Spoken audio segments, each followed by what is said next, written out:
welcome to DEFN, episode number 72. This is Vijay from Holland, still in Holland. Raymond from Belgium. And we have a special guest today as well. Yeah, please go ahead. Introduce yourself, Mr. I'm Chris from Phoenix. Chris from Phoenix. The U.S., Arizona. I don't know. It's like you're the only fucking names, you know. Well, I didn't give my full name, in fairness. Yeah, neither did you. Okay, come on, Chris. Because you're the new unknown one. You've got to give your full name. Okay, Chris Badahdah. Yeah. Badahdah. Welcome. Yeah. I think you're DJ saying... Blue. Yes. Yeah, and you're wearing blue as well, actually. Yeah, exactly. Yeah. Blue's my favorite color, so you can guess as to why that's the name. And are you a DJ? No, I wish I was musically gifted. I'm not. So does DJ mean you don't something need to else? be musically gifted to become DJ, you know? Yeah, just bullshitting anyway, you know? Isn't the DJ thing that you keep rotating the disc and then make weird cat noises? Yeah, like that. Oh, you have a DJ in the house. It's a name I came up with when I was younger, when I was like playing a game, and it was like you have to come up with a username, and I'm like, then there's like the initials of the game, and then my favorite color, and I'm like, this is good, and it's just stuck with me for just years and years and years and years. So it's one of those things. But I mean, I like how you introduce yourself, like as if you're the only Chris from Phoenix, you know, like exactly. I'm Chris from Phoenix. You just go to Phoenix and then ask where is Chris, and they point to you. You know, it doesn't matter where they are. So I know you're very popular there. Exactly. Guaranteed no collisions. If you look up that in this area, just no other ones.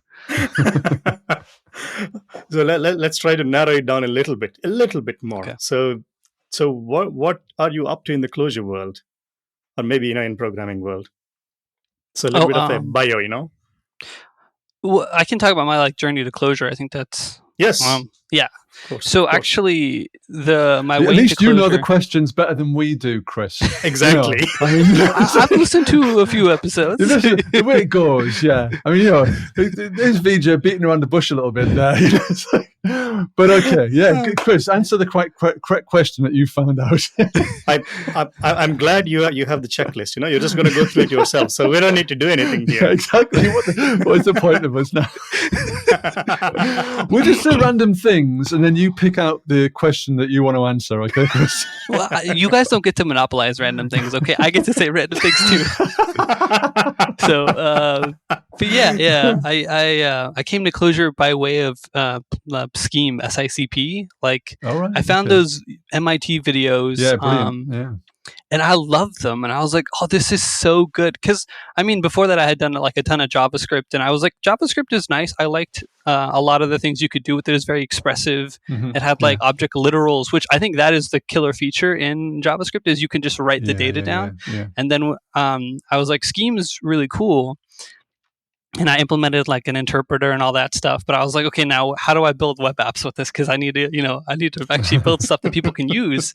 And I was looking for a version of Scheme that could run in the browser. And I was like, oh, there's Clojure script. Okay. And then I went down that rabbit hole, and here I am. Right. Full Clojure convert. This is a bit. Well, I wouldn't say unusual, but this is probably the new age Clojure entry point, I would say, right? Because back in the day, I think 10, 15 years ago. When you say new age, do you mean the kind of hippie? Because or do you mean because he's young? Both. Okay. He doesn't look like a hippie to me. Well, it's not. Are you self-describing yourself as a hippie, Chris? I mean, I don't know. I don't know what that means or what you mean by that, but... Well, usually it's all flower power, Okay. love, peace, smoking the dope, or tripping on acid, kind of stuff no, like that. I don't subscribe to all those things, but I subscribe to some of those things. Peace is good. Oh, nice. Yeah. No, I meant new age would mean love, young and war. hip, not hippie. Yeah. So without the P, only hip. So. Oh, okay. I mean, back to my. Latte drinking coffee kind of people. Exactly. Like the big beard, and then right. Well, that's that hipster, I guess. Hipster. Oh, right. Okay. The hipster thing. I'm not cool enough to be hipster, so. Well, after this episode, once we publish this, you'll be there. But anyway, what I meant is that I think most of the people, or some of the people initially, the entry point to Clojure was via Java, and then server-side stuff, right? So for you, it's a bit of you're coming from the front end.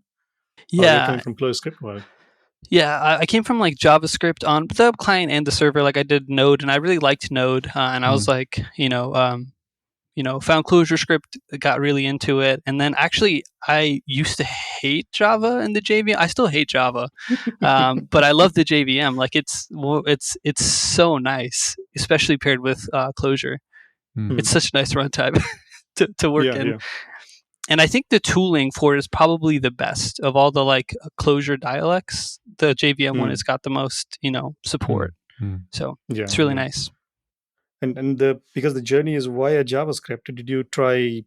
I saw that you worked on what was the Backbone some time ago, or you ported from Backbone to something else, right? Or Yeah. No, so at my last job, we were like going from Backbone JS Marionette to React, and that was another thing too that I really liked about ClojureScript is the interop with React was just seamless. Like I watched all the David Nolan talks about how React is better on ClojureScript, and it really is. yeah, It's so nice to just be able to be like, hey, especially paired with like something like Hiccup. It's just like data maps in, vectors out. yeah. And you don't have to worry about how to get that change into the DOM. And I think that was always the hard part. Is like, especially because you don't know what state you're in. You have to figure out how to get from where you are to where you want to be. And there's so many edges. If you think about a graph and nodes, there's way more edges than there are nodes a lot of times. So it's like in React land, you just focus on the nodes. You forget about the edges because React does all the edges for you, and it's like an order of magnitude less work. Something like React. But did you try some other flavors of JavaScript? Like because I remember when I was writing JavaScript when Backbone was a big deal. I think it was CoffeeScript because Backbone was written in CoffeeScript.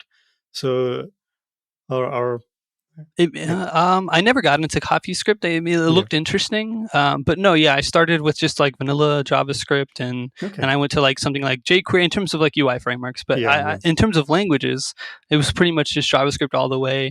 And even then, I kind of liked ES5 for even when people were getting into ES6. I'm just like, there's more stuff now. But the style of JavaScript I tended to write was just like functions that took in maps and returned maps. It was like, and honestly, that's what I ended up doing even after I learned ClojureScript, and I still had to work in JavaScript. Is I was like, I'm going to bring all the good parts from ClojureScript into JavaScript. Okay, immutable JS. Okay, Redux with that being like our atom, and it was just like, keep it functions and data, please. Nice. So you're writing ClojureScript in JavaScript before even coming to ClojureScript anyway. Yeah, exactly. But how complex are your applications? Because usually ClojureScript, it's used for not just like websites or sprinkling here and there, like animations and DHTML shit, So how big is the code base? So what kind of applications are you building with it? So it depends. Like some like my personal projects are like a couple hundred lines, and but like at work, a couple thousand lines, like 20, 30. So that's not a good proxy for like the complexity. But there's a lot of interactivity in a lot of these. Like they're like Google-ish style things with result viewers and things like that. Those are the types of apps that I was working on, at least with JavaScript. But and what is your preferred stack in ClojureScript? I don't know if I have a preferred stack. Like anything, I'll work in whatever as long as it's like primarily just data driven. Because I've used Reagent. That's a really nice, like, feels very Clojure-y. There's another library that I use at work called Helix, which is kind of it's less of a wrapper, or well, actually no, it's exposing React directly. I would say that's how I would describe Helix. But as long as you keep your application, I think you guys talked about this in the last episode, like data oriented. That's where I want to be. I don't really care what the underlying technology is, as long as you keep it data oriented. I'll be happy, right? You can use any HTTP server. It's all the same stuff. It's all maps. You can use any serialization. You can use Transit or Eden or whatever, but please just stay in data. Do you use like a client-side router? Something like, Secretary, or what is it? Like Reddit or I think at work we Accountant. just use React Router, Okay. just because it's like Helix gives you like a really easy path to using all the JavaScript libraries. So, but yeah, for like my personal projects, they tend to be like single pages, like without a bunch of different places to go to. So I tend not to bring in routing and just like here's the page, and then there's state on the page. Yeah. So you don't need deep linking or stuff like that in your application usually. Yeah. So in terms of, because you came from JavaScript, you're building fairly complex stuff in JavaScript already, right? And so what do you miss from JavaScript? I mean, it's kind of probably nothing, but still, is there something when you're writing Clojure script applications? Oh, this shit has been much easier in JavaScript. So I think the thing that was easier, and this was towards the end of my JavaScript stuff, was the introduction of async await. With Clojure script, I think there's people who have implemented like compiler extensions that introduce it, but or you can bring in core async, but that's like you can't interop with other people, and there are like promise extensions to core async now, but it's like it's not as well supported, I guess. I don't know. But yeah, async await, just direct async await support. What about something like Promise A? There is a Promiser library which integrates with async await. No, yeah, but I mean just like as part of the language itself. You're right, though. There are, there's plenty of ways to fix this in the user space. I'm just, I would like to have less dependency sometimes. Oh yeah. But what is async await for people like me who are JavaScript illiterates? Okay, I can walk you through it. Yeah, sure. So it's like in JavaScript you only have one thread. So when you need to do things that take not even take a long time, but that are semantically blocking, like I/O, that they take on the order of hundreds of milliseconds. I don't know. You don't want to be consuming the entire thread for that. So you say, okay, pause here. And then when you're done with that, resume. And so normally in JavaScript, people do that via callbacks, right? And then people got sick of writing is it callback hell? Is that what they called it? Yeah. And then there was promises, and then on top of promises, people added syntax to JavaScript called async await. So is it something like bringing Node.js type of programming style to the language itself? Yeah, C#, isn't it? Yeah, it originally did come from C#, this async await concept, but it's just like syntactic sugar around promises that are in JavaScript proper, like the language is at ES. I don't know which version of ES brought it in, but okay. But yeah, and you kind of don't get a choice. You have to use it because you only have one thread. And that's the thing I like about the JVM is like sometimes I just want to block and I don't care. I don't need to be high performance. I just want to block. Just let me block. Okay, so this is so async await is one of the things that you missed, or something that you think it's not there in Clojure script, because you're doing like it's not as kind easy. Of a comparison. Yeah. I think it's available in a variety of forms. What were you going to say, Ray? No, I was just going to say after you finish that, it's okay. Yeah. Oh yeah, that it's definitely there. There's a bunch of ways to solve it. It's just not as easy as doing async await.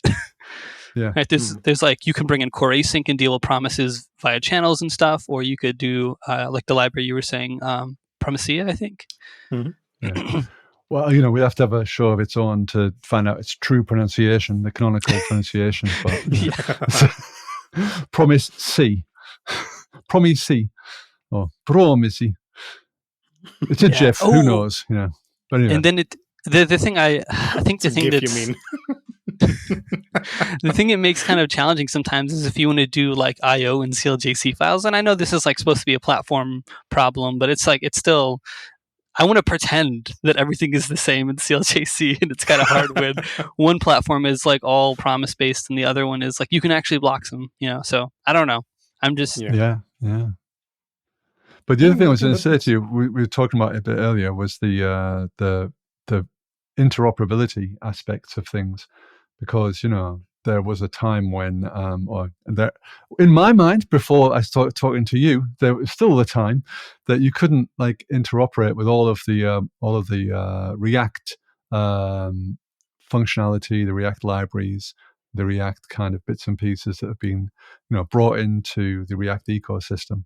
But you were telling us that that's not the case anymore. Yeah, I think it's relatively new. In like the beginning of this year, Reagent 1.0 introduced like support for a functional compiler, which is a mode of Reagent where all of your components are functional components, which maps really well to, I think, Clojure script, and then you can leverage straight up React hooks and effects, state.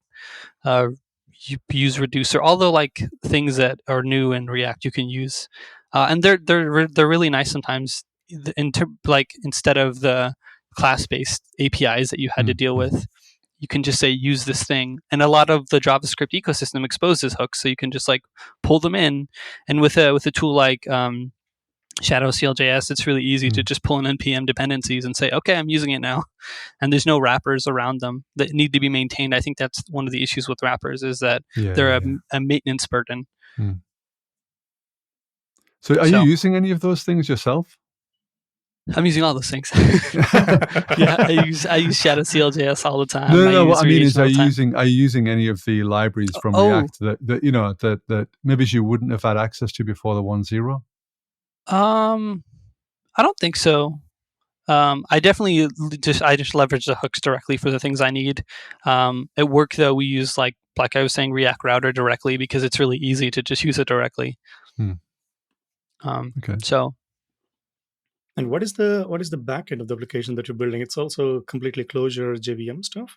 Yes, it's all a JVM backend. Okay. Which is it's nice. Just full stack Clojure is ideal, especially with something like transit in between, because then you don't have to worry about serialization. Yeah. So and it's just like So use Emacs or some other shit? Ooh, here's the question. I've been waiting for this question. Quick. Is it in there early today? Yeah. Well, I mean, the reason to ask this now is whether we can end the episode right now or not. That's the whole point. Saving time. It's being optimal. Is it still worth talking after you don't use Emacs? That's the next question. Are we going to start the Emacs podcast that we often have on this podcast? What do you think this podcast is about? It's an Emacs podcast masquerading as a Clojure podcast. Actually, it's beginning to feel like that. Yeah. Anyway, Chris. Yes, please go ahead. I've had a journey. I've used a lot of different editors. I've used Cursive a little bit. I've used Vim, and I used Vim for a long time with like Vim Fireplace, and then I used Conjure with NeoVim. But earlier this year, I don't like where this is going. I really don't like where this is going. Oh, what do you think? No, I need you to guess now. Where do you think I ended up? Oh, please VS Code. Please VS Code. No, I tried VS Code, and I think Calva's a great extension. But no, I switched. I'm in Emacs now. Fuck, man of culture. So, my god. Now we can enjoy the podcast much better. Now we can talk about this stuff.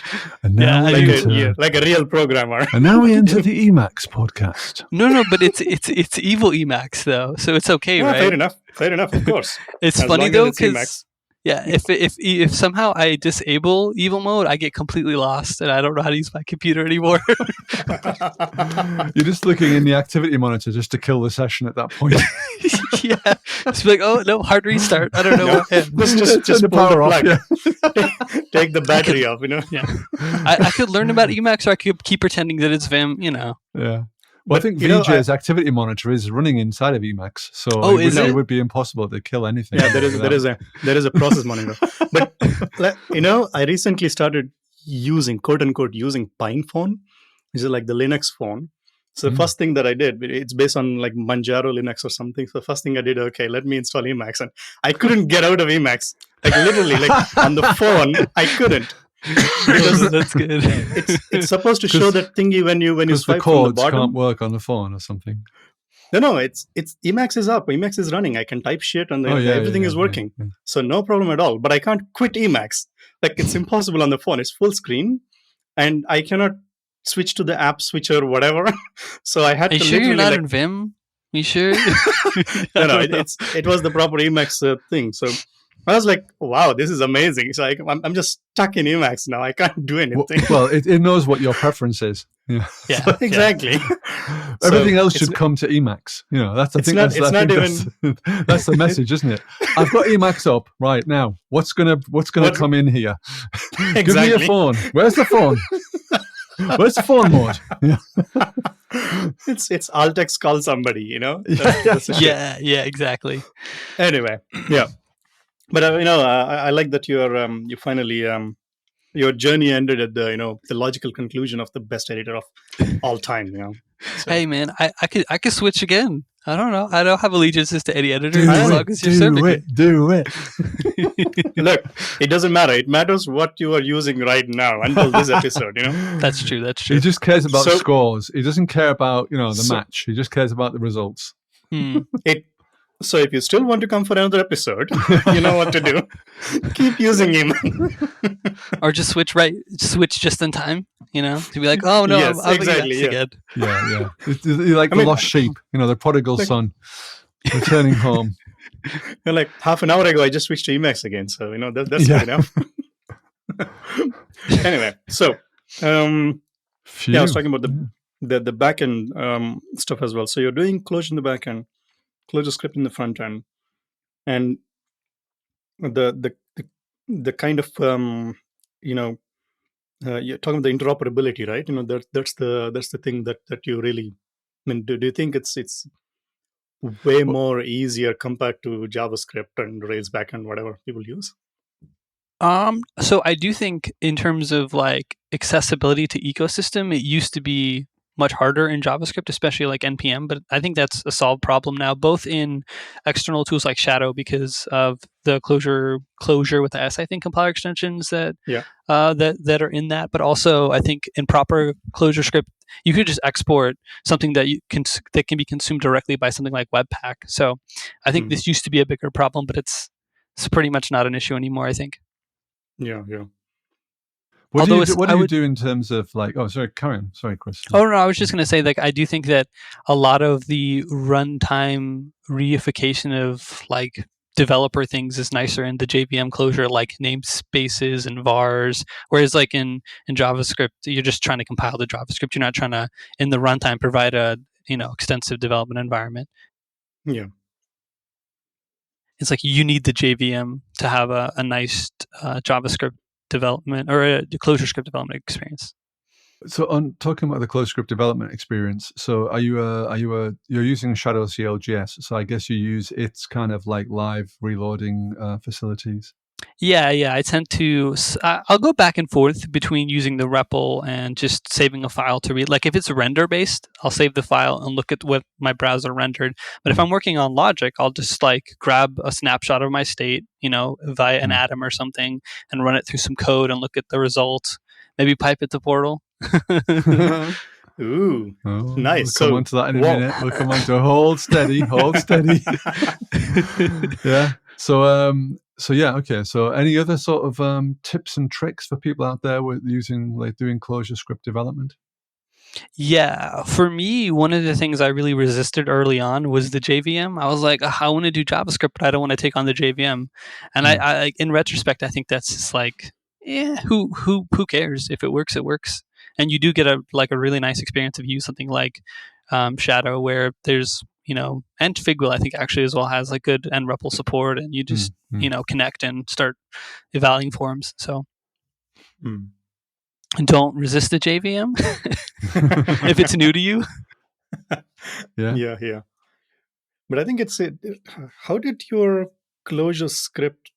Let me start from JavaScript to Clojure script. So I'm assuming you learned Clojure script first compared to Clojure, although they're pretty much kind of similar languages. So did you feel any friction in writing Clojure on JVM versus Clojure script? I think I knew Java enough, and I was comfortable enough with Java to explore the ecosystem. So like if I needed I/O stuff with buffered input stream write, all the like Java isms I was comfortable with. I actually didn't know all that much about class paths, and then I was like, oh, okay. I feel like I did learn more about the JVM through Clojure than I did through Java. Okay. I don't know how, but yeah. I'm much more comfortable with the need JVM to know now. a bit more. Yeah. Yeah. One more question about the front end is, what do you do for, like, because when I'm like, the front end is always much more complicated to me than the back end, because you have like at least 3 languages always. You've got JavaScript or ClojureScript, and you've got CSS, then you've got HTML.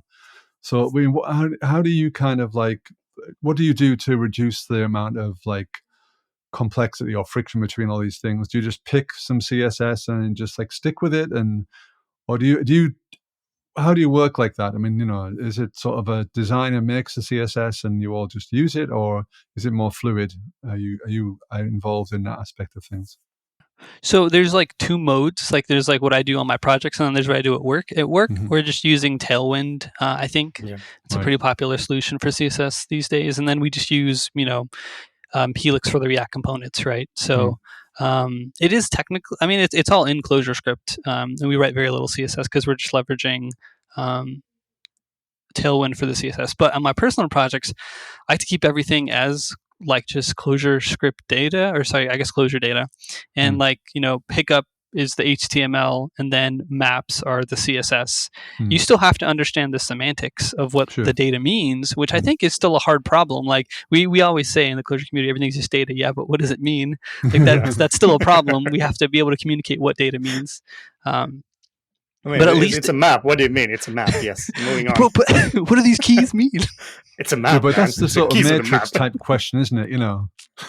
Now your data is in a map, but what does it mean? Yeah, and it's a map.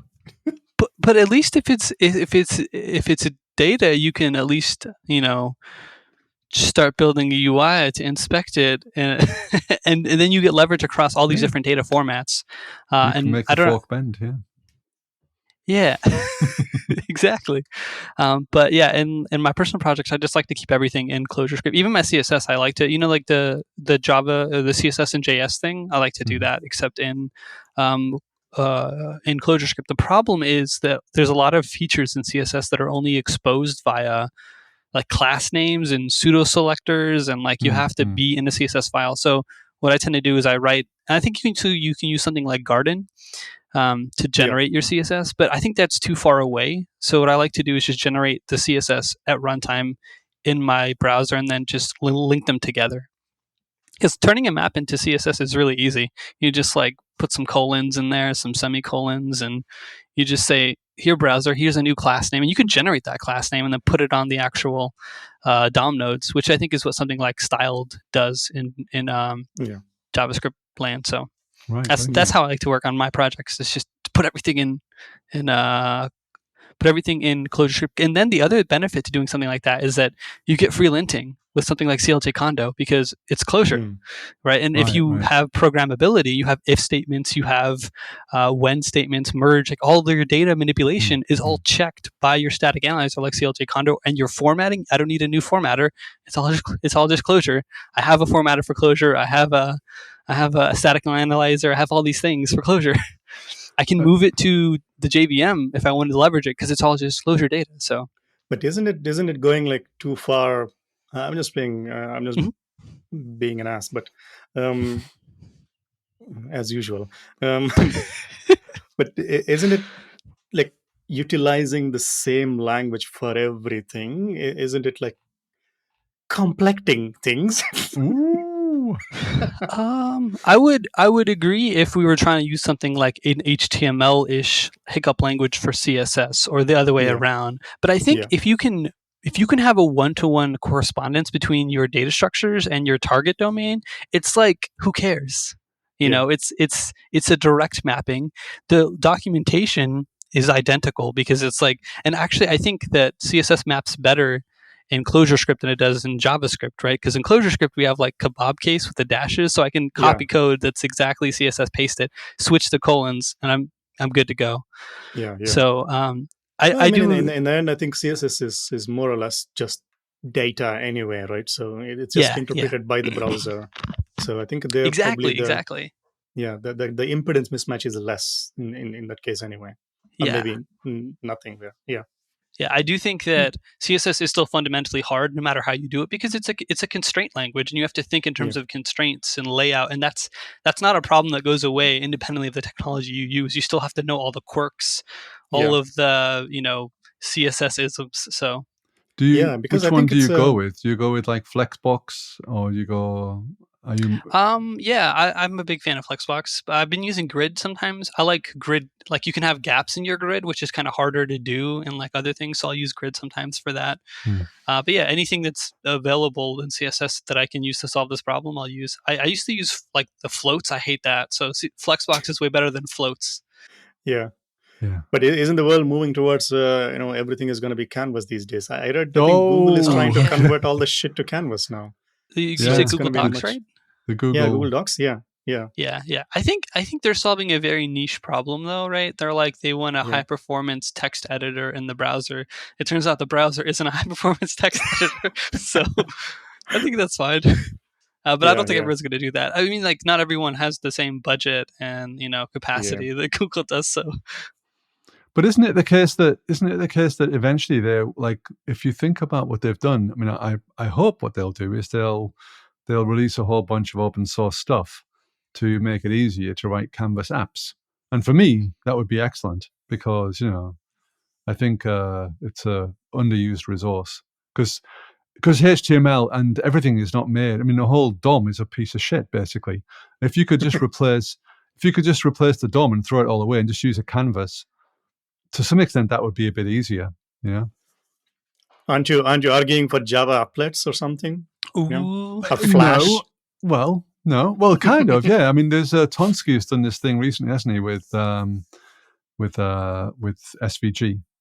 and Canvas. I mean, SVG is still I think in my opinion, it's still kind of an open language sort of thing, right? It is still XML, so it is reasonable with SVG. But I'm wondering if we switch to Canvas, then it's basically becoming like another Flash object, that nobody knows what the fuck is happening.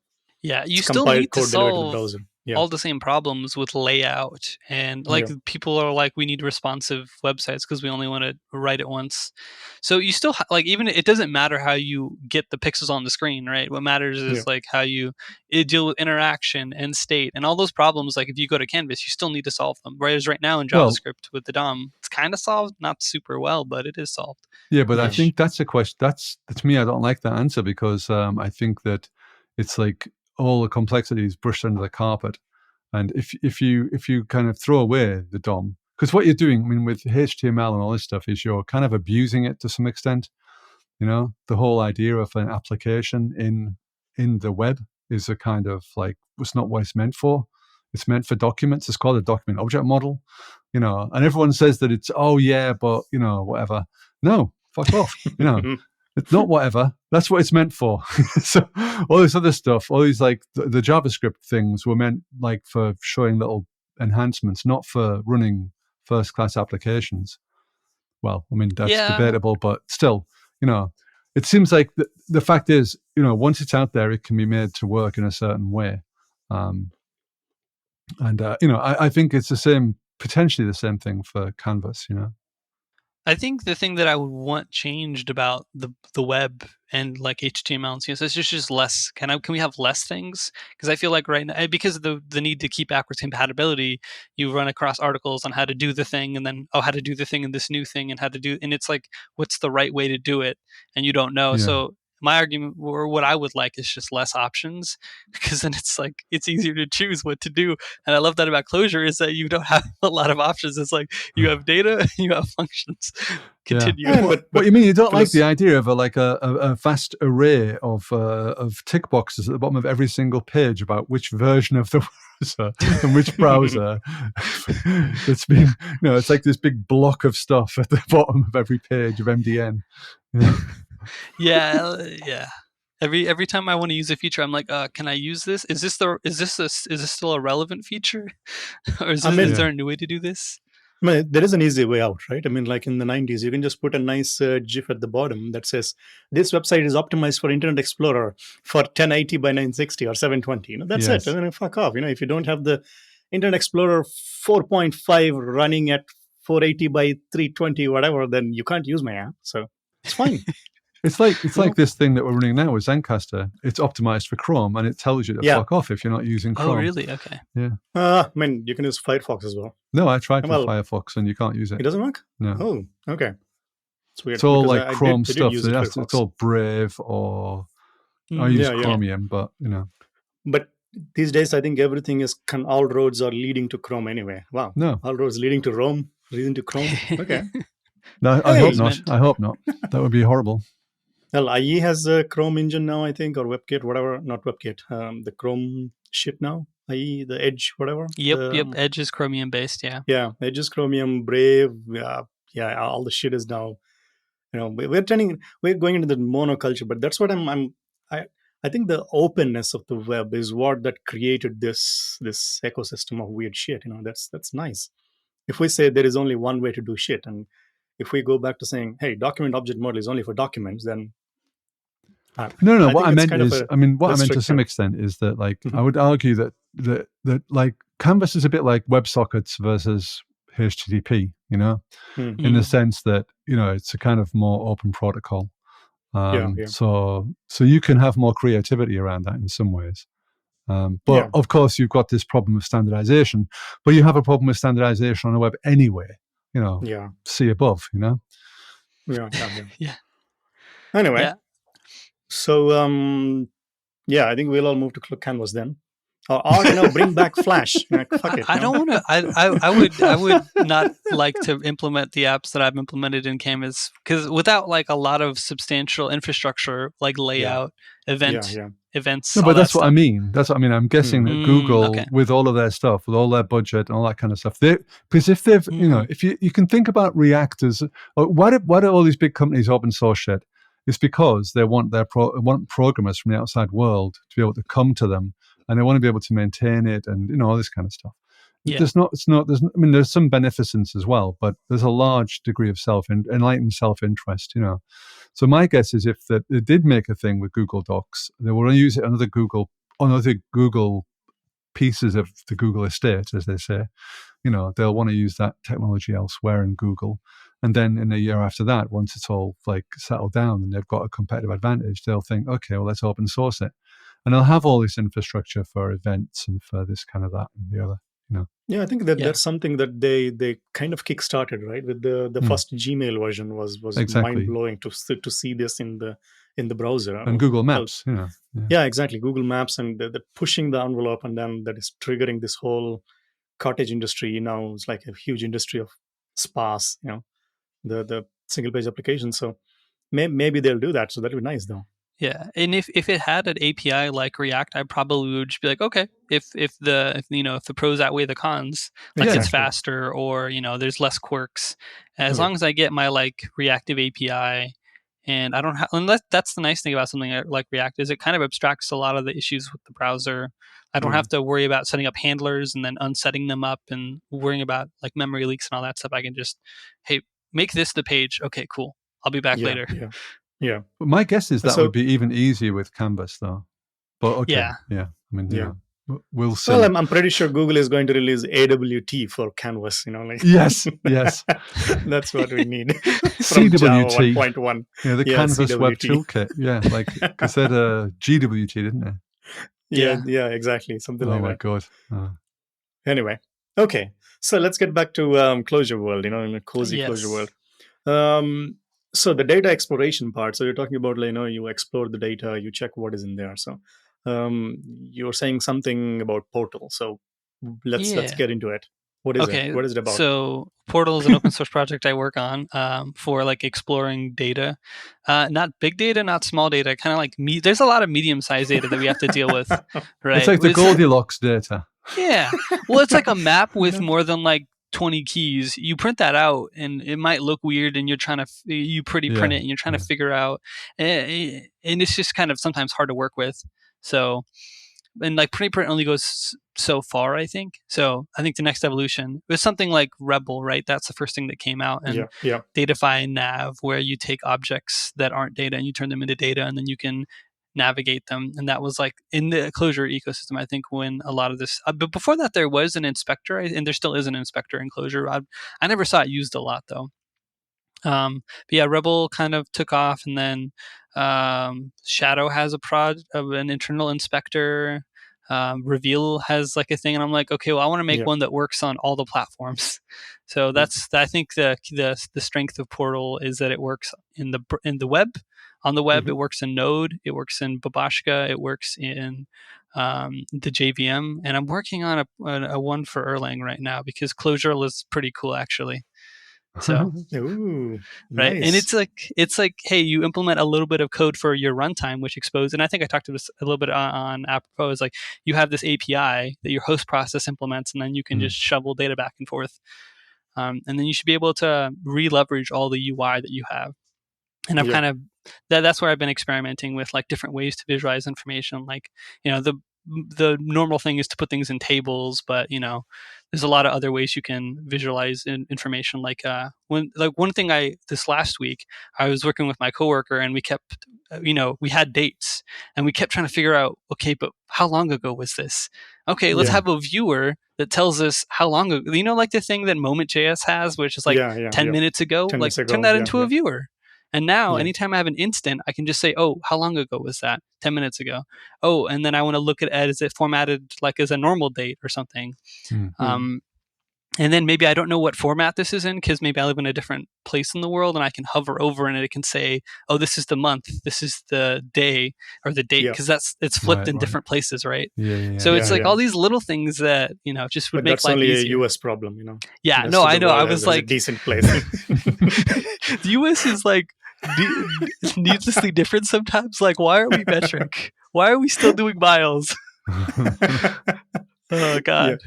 But I mean, it's a huge amount of demographic that you want to serve with Portal anyway, so it makes sense, Yeah. You want to be inclusive of any kind of date format.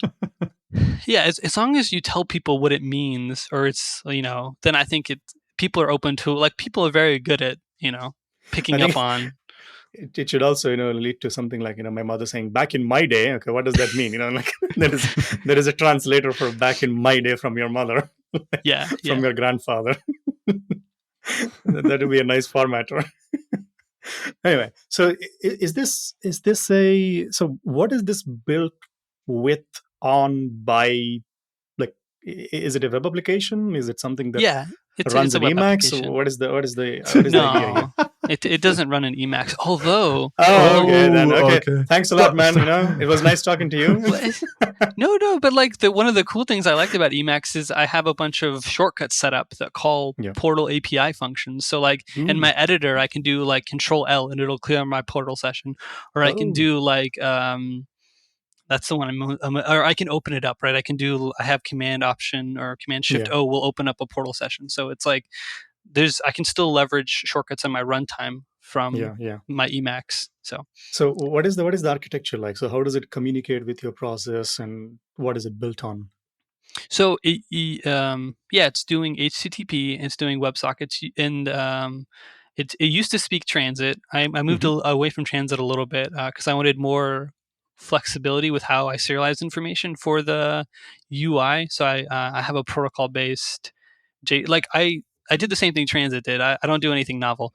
I did what Transit did, and I have like this concept of take the thing, turn it into JSON, then use a JSON serializer to turn it into a string JSON, ship it over, JSON.parse, and then rerun the code in the inverse to get the data structures back. So that's like the data exchange, and then it's just using on the client reagent mostly, just a lot of reagent components. So it's like a web app that runs in your browser that connects to your current project, where you can send the data to investigate. Exactly. And there's a bunch of different components that like you can use. There's like a table viewer. I don't know if I can share my screen or not, but on the podcast, it's just. But to you guys, so to you guys, because you guys could be like, oh, but there's like a table. We can give like a running commentary on what is happening in there. It's like listening to some it looks really good, guys. Yes. Trust us. It does. It has themes. There aren't that many themes, but there's a few themes. There's a blue theme, isn't there? Oh yeah. Of course, that's the default. What are you talking about? That's what I but mean. there's like a solarized theme. Which, by the way, the funny thing about the solarized theme is, I think in apropos, I was trying to show Eric the dark solarized theme because I knew he used it, and when I said that, he wasn't there. He was gone. And I was like, "What's going on?" It's funny. Just maybe we should clear up that we this apropos thing is a YouTube channel that I do as well with some other people. So if anyone hasn't heard of it, you can look up apropos on YouTube, and we've got an episode with Chris doing the kind of like more visual demonstration of this stuff. So if you want to get a more visual feel for this discussion, then go over there, and it's really good. It was a really good session with Chris. Yeah. Thank you. Nice. Yeah, I have made a bunch of improvements since then, though, so it should be even nicer now. So it's outdated, you mean? Yeah. That's the problem with documentation, Jesus. honestly, though, is that like it's so, which is, I feel like for me, the ideal way to do documentation is that you have data structures which you use to drive your system and to drive your documentation, because then that way the system is the documentation and the documentation is the system. I don't know. It's a thing I've been. It's kind of similar to the literate programming stuff, right? If you write the whole program as a novel with literate stuff, with argbabel and like sprinkle code in between. I would say it's similar. But the problem with that is that you're still like writing, here's what I mean to say, and then here's me saying it. What I think the slight difference here is that the actual code is driven, it's driven by the data. So at work, we have like this flow-based system. And so we have a bunch of data structures that represent like a flow graph. Yeah. And those data structures actually are leveraged in the code, but they're data, so we can render them as flow graphs. So we have this like symmetry where there's canonical data, and it's leveraged in two ways as a way to visualize it. So, and that's our documentation, right? People can look at the flow graphs and they can be like, oh, okay, we go here, we do this, we go here, we do this. Without even running the application, they can run it in their mind. And I think that's like, I don't know how we make that easier for people to kind of, and like understand the system at a high level. But the problem, right, with traditional documentation is you write it and then it gets stale and then no one maintains it sometimes. And I think that's why we just don't write documentation, because it's unfortunate because that's the solution. It's better not to give you wrong ideas than giving you because like honestly, running the code is so much. I mean, especially in something like Clojure, like you just run like I tend not to read a bunch of documentation. I just run a code sample and I'll read it to get like an initial feel for how a library works or for some high level concepts. But then there's a lot of experimentation, I think, in Clojure, which is what I like about it actually, is because the code can't lie to me when I run it. Yeah, that's a fair point. But this is a big issue in every ecosystem, right? I mean, the documentation and then how to communicate, because I think the difficulty there is that it's with code you have only one audience or one goal to explain, but with documentation you're casting a really wide net. So there are beginners, there are advanced people, so it's extremely difficult to create something that is going to cater to everybody. So I think that is the biggest challenge, in my opinion. Which is, I think, and this again is, I think, like still something I'm like struggling with working on, is like, I think the more you can model your domain as data that like normal people would understand, the easier it is for you to take that information and just generate tables, generate diagrams, generate whatever, and then like literally hand an analyst a table. Here's the columns with all the names, the words we use. Here's a description. Here's a all the things that you would care about it. And it'd be great if the UI was like Excel. Like honestly, everybody wants Excel. Like every company I think I've worked on, or maybe not the last one, but every company is just like, hey, can we have this as Excel though? Oh, okay, for sure. We'll just rebuild Excel real quick. I think just give us a sprint or two. Aren't the things like spec and Mali and things like this? They're schema, plumatic schema, etc. They're kind of designed to give you that documentation as well. To sort of provide you with the information about stuff. So that's good. That's definitely a sort of mechanical way to like integrate it.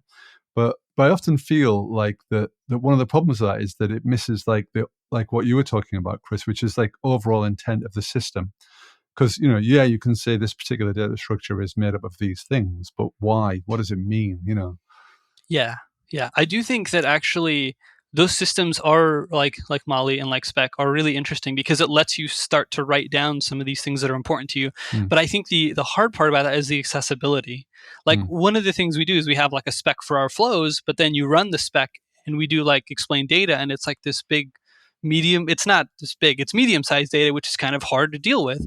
And so it would be great if there was a spec viewer that kind of let you drill into and to kind of explain, because the structure of the explained data is like well known, right? It's really easy to build a UI for the output of specs. So, and that makes it more accessible. And then also leverageable. Like it'd be really cool if a user who doesn't do Clojure at all could look at like a spec error, because at the end of the day, it's going to be like, hey, this is not that. Or I expected this here. There it's are not tools for that, aren't there? Like Mali has this humane readable stuff, and there are these expound and things like that. No. I think those are great. The thing that I kind of like, they're all, and I could be wrong because I haven't leveraged them, is that they all spit out strings at the end of the day. I want to spit out a UI, right? I want to be like, I want to be like, hey, here's a UI, because when you take your information and you put it in a UI, you let the user drive. Whereas if you take your data and you spit it as a string, the user just gets to like navigate that manually. So I think that's probably where I'm the saddest about the state of like programming right now, is just like we don't really have enough interfaces for ourselves and for explaining to other people our systems. There's Excel, like that's everyone puts like if something gets sufficiently complicated in terms of like modeling and describing to other people, they just put it in a table and say, okay, we're gonna share this spreadsheet. Like I think at my last job there was a project where it was getting like chaotic, and we were like, okay, let's put everything in Excel here. Like we didn't even use Jira. Like Jira was too much of an impediment. We put like these tickets of work that we need to do in Excel, and it works. That's the thing, is like, because it's so powerful. I think that's like the gold standard for everyone in terms of like the flexibility you want to offer users in your UI is Excel. And I think something like that, it has yet to be dethroned. Yeah, I don't think it will ever be. But back in, I don't know, 1999 or something, I used to work at a company where our project management software was a shared Excel sheet. Like this, somebody just having an Excel sheet with listed stuff, and then that's and then somebody will fucking lock it, and then we're fucked. Nobody can edit it. It's fun. And then, but yeah, I think it's that is the thing. With Excel is so malleable, flexible, plastic. That you cannot dethrone it, because to dethrone it, you have to build every possible tool that can be done with Excel separately and excel at it. That is the shit. It's impossible. And I think like my biggest gripe with Excel is just that the data the data structure is bad. Like there's only one, and it's a grid, and it's like I like Clojure data structures. I like maps, I like sets, I like vectors, right? So I want Excel, but with like better data structures. Right? Like proper data structures. Maybe even a database stored it there. You can potentially do that, but that's going to make it extremely difficult to maintain. You can have variable names and shit and whatnot, and it's mental. But I think it's a really hard, especially because like I think, and I don't know, I feel like the data structure literacy is like something that you spend forever trying to get comfortable with and understanding and learning how to use. It's not something you get for free. Whereas like a grid is kind of familiar for people, because in school there's like grids everywhere. Yeah. But I think maybe coming back to, I think we should roll back to the portal. So what can portal do that Excel can't do? Oh, it can do things with proper data. Yay. Like if you give it a list of maps, it'll render it as a table. Right? It has tables. It doesn't have edit, because I think that's a hard problem, because like the succession of state over time and what it means and where to put it is still like it's hard to guess. So I haven't tried to solve that problem yet. But in terms of like rendering read-only data, that's okay. You gave me a map, I render it as a table. You give me a map of maps, I render it like something else. I don't know, like I think that's my ideal, is like you spend a lot of time modeling your domain as data, and you for that you get like a bunch of UIs that you can leverage. Without like, and I think like, of course you can do that currently, but the investment is high. You have to like learn React or some UI framework. You have to learn Clojure script. You have to learn all the web quirks. You have to learn HTTP to shovel the data. You have to pick a serialization. So like the barrier to entry is kind of high. So people don't do it. They're just like, this is too much work. And I agree, it's too much work. So solve the problem once, hopefully. And solve it for enough platforms. Because that's the thing is like every project I've worked on, there's always been a back end and a front end. So if the tool only works on the back end or it only works on the front end, it's kind of like incomplete in my mind. But so did you take any, because as you know, we spoke to Vlad and a few other folks working on similar kind of things. So so how do you compare with them? Obviously working on both ends is obviously the biggest challenge, I think. But did you get any inspiration from them, or how do you contrast experience with those tools versus Portal? Yeah, I've used them. I think Portal is, I don't know how to say there. It's so like the biggest difference between Portal and Reveal is the JVM only. There is a version of it that lets you run prepl, I think, where you can pipe data to it over which works, but it doesn't feel like a integrated experience with that runtime, which that's one of the differences. In the Shadow Inspector, it's pretty much the same, except for I think there's not, like in terms of runtime support, like the JVM and the JavaScript runtimes are equally supported for the Shadow Inspector, but I think there's not a bunch of different viewers, right? There's like 2 viewers, like inspect and inspect latest, and then it's all datafy nav, and you just keep digging through your data. Whereas like Portal is trying to like take your data and let you see it in different ways. Does that make sense? Like it's trying to like be trying to give you a variety of different cross sections that you can look at your data through. Okay, nice. And it's doing that by like guessing, like, oh, you're a list of numbers. Maybe this is like a plot or something, or there's like predicates. Yeah. One of the predicates I have is like, this is an exception datafication. Oh, okay. Well, let me render it as an exception. Okay, so you're inspecting the data for semantics and then picking the right visualization or something. And I give you multiple options, like, oh, you can use you can view it this way or that way or that way or that way or whatever way makes sense. Okay. So what changed between your demo on Apropos and now, and what is in the future for Portal? So one of the like nice little changes is you can click and select things. So you can hold this sub piece of data in your hand and choose a viewer for that, as opposed to saying this entire piece of data from the root means this. Now you can be like, this sub piece of the data I want to look at as a table. This sub piece of the data I want to look at as a tree. So you can actually click it without nabbing into it and kind of play with it. You can copy it by itself. You can choose a different viewer. You can run a function on just that. So there's like little things like that. In the future, I don't know. I think one of the things I really want is extensibility, because I don't want to solve everyone's problems. I want to give people tools to solve their problems. I think that's a hard problem with multiple runtimes, right? Because it's like, now, if you write an extension, what are the semantics? Does it run in your runtime? Does it run in the Portal web runtime? What language is it in? Do I have to compile it? It's just like, I have avoided that problem. What about this kind of stuff, like with Clojure LSP, stuff like that? Couldn't that potentially help you in terms of runtime? I think that's more on the side of like helping you navigate your code, right? Sure. I wanna help you navigate your data. Right. Okay. I think that's unless you want to shove your entire code as data into Portal. Yeah. So I'm not trying to solve that problem, because I think there's a bunch of really good editors out there. There's a bunch of really good tooling around editing code, like static analysis, all that stuff. I'm just going to stay focused on data. I'm going to stay in that lane. So I'm not competing against editors. Yeah. Do you integrate with TAP?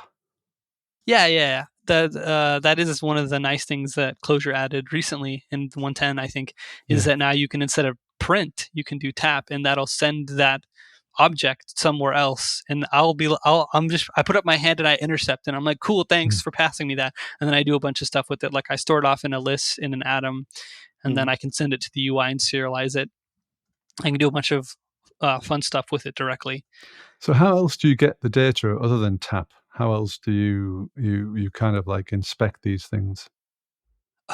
If you didn't have tap, you could call the API function directly. There's like in my Portal API namespace, there's like a submit function which will submit a value to Portal, or you could have like there's a bunch of ways to push data around. So it's just yeah. I was just going to say, so with the REPL, you integrate like the results or the forms. No, you have to right now. You have to explicitly send. I think there's an nREPL middleware that I have, but I never use, so I don't know if it works still. So don't worry about it. But yeah, for the most part, I'm expecting people to use it like console log, right? They have tap. Right. Okay. Yeah. And I'm just saying like because something like the PREPL, something like the PREPL gives you back data. See? Yeah. That's a nice thing. Yeah, I was kind of when PREPL first came out, I was excited about that, maybe taking over nREPL, but like nREPL has so much momentum that I think it'd be really hard. Plus, it's solving a harder problem, I think, of like a programmatic API into a Clojure REPL. That's like there's a bunch of things you can do with like nREPL, like killing execution, right? Whereas the PREPL API is like synchronous. You send me a thing, I give you a return. I think you can do a bunch of standard outs and then a final return, but I don't know if you can kill something with a PREPL API directly. Does that make sense? Like if I have a thing that's taken too long and I want to kill it with the API directly, not, but you can do it out of band because it's just a thread running on the back end. Yeah. So you would still need to implement that as like a side channel. So, but I do like how simple something like PREPL is, where it's just like you give me the code and I'll give you a bunch of result data formats. So I think it's simpler that way. I mean, it's more tool friendly. That's the point, isn't it? Yeah, because I think like nREPL is really cool, but like there's one of the projects I worked on that I was trying to get working, and this is when I didn't want to take on the JVM. I was like, I want nREPL, but in Node.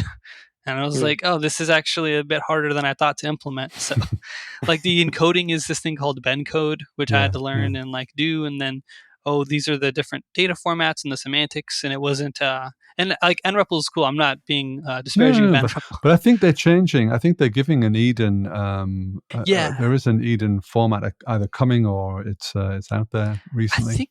I think it was 07 they introduced Eden or Transit or a bunch of them. Yeah. So there's other ways to do it. You're right. Nice. So how do I use Portal? I was just browsing through the thing and I see that there is a section called Emacs. So I'm sold. Yeah. So all I need to do is just portal.el and then I'm done.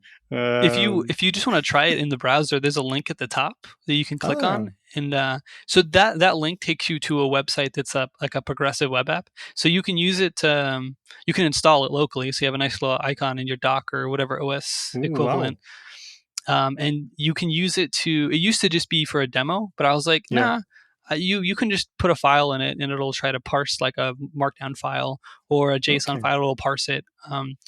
Or you can load the demo data. I don't know if you did that. You can see all the example data I have. Yeah. I can see that. I think it's super cool actually. I think that this is the kind of seamless experience you want to have especially when you're dealing with the developer tools, right? I don't want to install some shit and then it requires like 200 dependencies and I don't have time for typing all these commands, If it doesn't have alt text portal, I'm done, like. Yeah. No, I think in the last Defen podcast, right, Daniel was talking about easy versus simple, and I do think that like simple is essential, but I think easy is essential for more adoption, right? Because people tend to give up if something is too hard. Yeah. So that's at the top of the README, you'll see like 4 examples for all the different runtimes. Here's like a minimal. Paste this in your terminal, and you have a portal running. You can start tapping stuff to it and just trying things out. And I think that's the thing I really appreciate about Clojure is that it's really easy to just try things out, to make mistakes and to learn. Yeah. And that's what I want out of my tools. Let me make mistakes. Yeah. Because like that's just a human thing. That's how I've learned a lot of things is by trying. So yeah. I don't think Portal is a mistake though. So I think it's amazing. It looks really amazing, think, you should try the different themes. Yes, I think that is the fucking axe shaving that I do constantly. I have like So- 200 themes on Emacs, and I keep like every God. every 2 seconds keep Welcome changing back the theme, to and the then how to podcast about Emacs Emacs. podcast. But like, it's funny though, because it's not just a developer thing. Like every Yeah. project I've worked on, inevitably they want theming and branding. It's like the thing Yeah. that you have to do later after you wrote all your CSS. It's just like, oh god. Yes. Yeah. Where is the dark mode? There is a step number Oh, one. yeah. Yep. the Yeah. dark No. mode. Exactly. Oh, my God. But I recently read some. There was some proper research done for the dark mode. I think they said that it doesn't increase any of the people using night mode, not dark mode on your phones. Mhm. It doesn't actually help you to sleep. So that's apparently there is some research now that says no, that's not true. I just do it because I like it. I don't do it. Yeah. That's a perfectly valid reason. But people telling you that if you use night mode, then you can sleep better. That's apparently now researched, and at least there is one research that says that's bullshit. So Yeah. Anyway, But but I don't think. themes. Yeah, themes always. Ooh, and then there's like a color. If you go to the very bottom, you can see all of them, and you can put it in a table and view all the colors side by side. That's like, I don't know. I like the demo data because you can kind of play with things. But yeah, Yes. if you select, Do you have rainbow parens? Is the biggest question.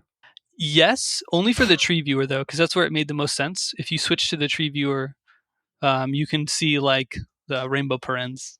Yeah. It's pretty fancy. Oh, All right, cool. yeah, it's super cool. Yeah, I think. Well, I mean, as we said, this is a podcast, so you can't see anything, but trust us. You can't prove Look. otherwise right now. Exactly. I mean, I don't think guys, people who are listening to this stuff, guys and girls, you're missing out on me clicking shit around and then admiring all the CSS shown in different colors now. It's crazy. Yeah. Beautiful. On that bombshell. Yes. So I think this is super cool tool. I mean, I think I would definitely encourage people to give that a try. And as you said, the demo is just click away. So you Yeah. can just click on the icon and then on the icon with a screenshot and see the demo. So this is thanks a lot for sharing this, Chris. Yeah. Lovely. I think we need more of these kind of things that are much more integrated into developer ecosystem, and hopefully you're going to dethrone at least some use cases of Excel with this. At least for the view side for Yes, now. Yeah. Fair enough. Yeah. I think Nice. I think integrating Excel into the REPL is still a little way off. Yeah. No, it needs to be better than Excel, right? That's like the thing that if you want to bring users over, it has to be like 10 times better, right? So it has to be 10 times better. Yeah. I think I kind of gave up fighting Excel, so I don't even complain about it anymore. I just don't even talk about Excel. Then it goes away. Yeah, I think the thing is the programmability is what I think is the thing that's appealing to me about Excel, is like without having to write a bunch of code. Yeah, I mean it's crazy what you can do. I mean, especially because are we there are leaving companies built- Excel? Because I know it's got an E and an L in it, so you're excited about it. It starts with an E. ex.el. Oh, Well, in Oh. Emacs you have actually spreadsheet mode, so you don't Fucking need to hell. use Excel. Yeah. So Okay. with That's called why you access mode. I still Yeah, haven't it's- gotten too familiar with org mode. I know it can do all these things, but I haven't Oh, yeah. gone down We're that back rabbit in the hole yet. fucking Emacs You- discussion you- again. you Jesus Christ. you gotta use org mode, man. I mean that's I mean the people who don't even use Emacs, they use org mode for Emacs. So that says something about it, which is super cool. Anyway, so Right. awesome. But one thing though, actually tomorrow we're celebrating 5 years of DefN. Ooh, 5 Yeah. years. Yeah. Feels like we've been doing this forever. But I think May 17th, 5 years ago, we released our stupid show, or at least the stupid episode, the first one. And we've been, going on and off with some random frequency, making noises and then pushing them into the world. So so happy anniversary to Defin and to all the people who've been listening for over 5 years for our constant chatter. Yeah. So That's this is a awesome. momentous occasion, Chris. So I'm sure you're privileged to be part of this amazing episode, the Yeah, 5-year I am. anniversary. Although Yeah. I think episode 69 was probably. I'm just saying. Well, we were thinking of just sticking to 69. Just keep saying every episode is 69. 69.1, 69. Yeah, 69.2. exactly. Like 69.96. it's like on a repeat. But so we've been doing this for 5 years, which is awesome, and especially to all our guests, of course, like you coming here and then sharing awesome stuff that you guys are working on. I don't think we'd have got 5 years if it was just you and me talking. Thank God we gave up on that pretty quickly. Exactly. I mean, we ran out of this shit in one episode, so that's a good thing. And already on the second one, we were like, what should we talk about? We have no clue. But yeah, and then here is to another 5 years, I guess, of Defin. So a big thank you to all our Patreon people who are supporting us to cover the costs, and all the guests that appeared. And then we're going to continue, doing the good job, or whatever the job that we're doing. Not necessarily good. I think it's a good job. I enjoy the Thank you. podcast. All right, thanks. Yeah. Thank you. Yeah. Well, this has been a pretty good episode in my opinion. One of the good ones. It's sometimes the nice thing about it is that it's always a problem when you've got like a very visual tool. So it's nice to have a bit of a rapport about the other bits and pieces that are making you excited as the author and what's driving you. And I think that's one of the values of the shows as well, is to find out a bit about the people and what motivates them and what's brought them here and what's keeping them here. And that's really good. Thanks very much, Chris. Yeah, thanks a lot. And keep using Emacs. So maybe there is a chance, we'll invite you again if you're still using Emacs. I mean, it's really nice how you can integrate like little functions that call into the Java or the JVM. Oh my God, we're back into it again. and now to the Emacs podcast. I can't take another 5 fucking years of this. That's for sure.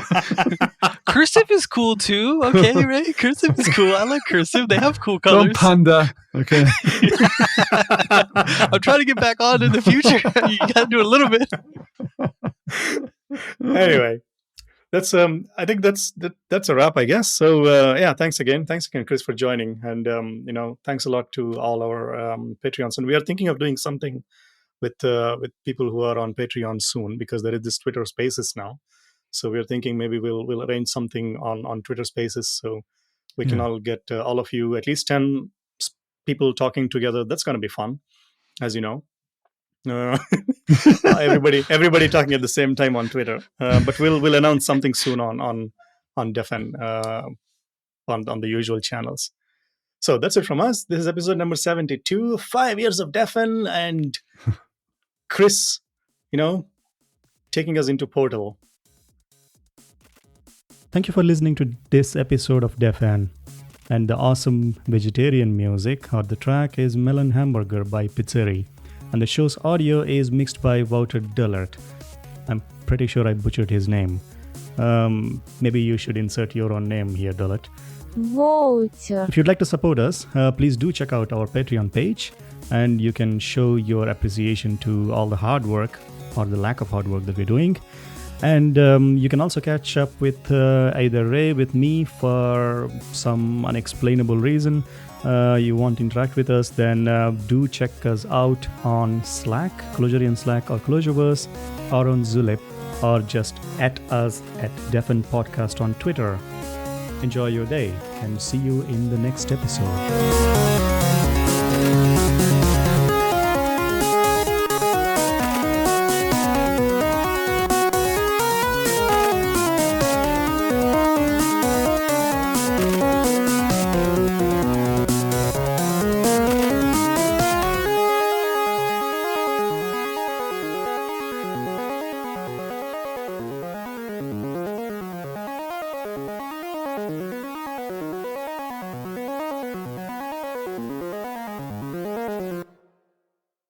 Anyway, so let's do the intro then. Blah blah blah. What is this? Okay, yeah, Defin.